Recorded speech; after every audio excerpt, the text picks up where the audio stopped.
महाराज जी, अभी आप लोगों ने कुछ समय पूर्व देखा हमारी रामायण जलाई गई, हमारे देवी देवताओं पर उल्टा सीधा टिप्पणी की जाती है और हमारे संत महात्माओं पर भी बहुत गंदी गंदी बातें सोशल मीडिया के माध्यम से बोली जाती हैं। तो संत महात्मा का भी अपमान हम लोग नहीं बर्दाश्त कर सकते।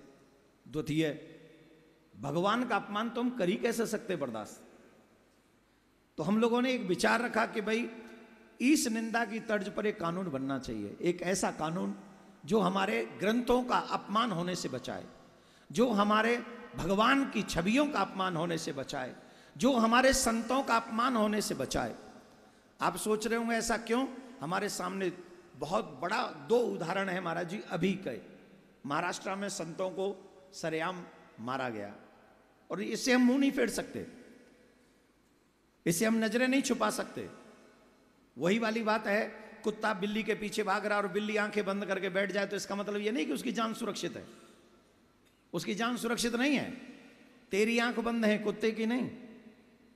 तो समाज में ऐसी विकृति के भगवा वस्त्र पहने हुए संतों को पुलिस के सामने मार डाला और वो दृश्य हम सबने टीवी चैनलों पर वो विजुअल देखे हैं। ऐसा नहीं है कि हम लगातार बोल रहे हैं, वो दृश्य तो वो सुरक्षित होने चाहिए।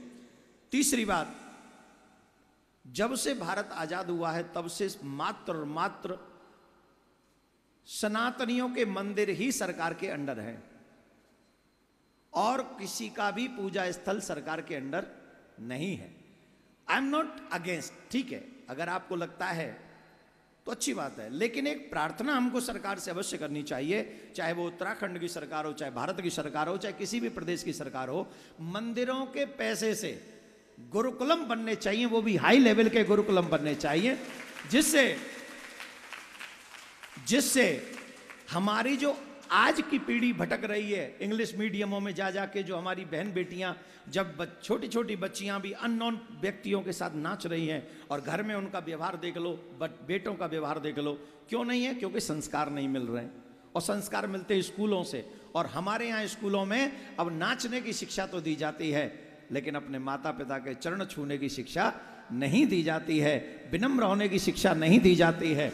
इसलिए अगर सरकार मंदिर अपने पास रखना भी चाहे तो रखे, लेकिन उसका पैसा सनातनी बच्चों के भविष्य के निर्माण में लगे, ऐसी प्रार्थना हम तीसरी बात यहां पर रखी गई सनातन न्यास के द्वारा।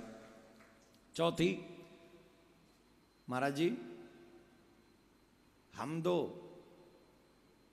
ये हम कहते हैं, हम दो हम कहते हैं और हमारे पड़ोसी कहते, हम तो कहते हैं हम दो, पड़ोसी कहते हैं हमारे गिन लो, हमारे गिन लो कितने हैं। तो आज फिर वही वाली बात, बिल्ली की आंख बंद करने से उसके प्राण सुरक्षित नहीं है। इस देश में सनातन और पूरे विश्व में मानवता तब तक सुरक्षित है जब तक सनातनी सुरक्षित है और सनातनी परंपरा सुरक्षित है।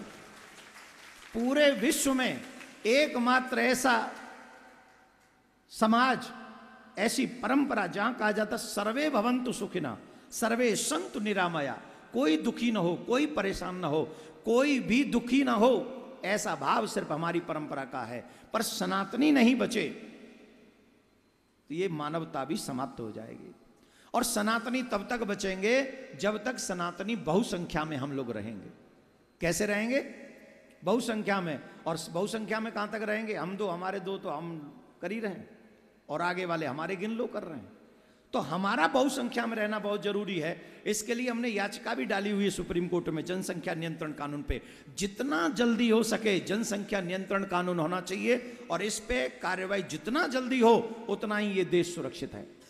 ये चौथी बात है। और एक बहुत महत्वपूर्ण जो पांचवी बात है वो यह है, आप सभी संतों के चरणों में करबद्ध प्रार्थना ये दास कर रहा है। आज का समाज जिस दिशा में जा रहा है, स्पेशल युवा, आप इंटरनेट उठा के देख लीजिए, ऐसा कोई रिश्ता सुरक्षित नहीं है जिसके विषय में छोटी छोटी वीडियोस नहीं डाली जा रही। और उन सभी रिश्तों में एक ही बात परोसी जा रही है, अश्लीलता। चाहे वो मामी हो, मामा हो, फूफा हो, भुआ हो, चाची हो, आंटी हो, सिर्फ मां को छोड़ दो, बहन को छोड़ दो, सगी बहन को, कजन बहन भी। तो ये जो वेब सीरीज के माध्यम से हमारे समाज को गलत दिशा दिखाई जा रही है, इस वेब सीरीज पर भी टोटली विराम लगना चाहिए, जिससे समाज आगे बढ़ सके। ये 5 चीजें सनातन संत संसद में कही गई। पूज्य सभी संत चरणों से मैं एक ही निवेदन करूंगा, ये देवकी नंदन के विचार नहीं है, ये सनातन के विचार हैं और सनातन को इसकी परम आवश्यकता है।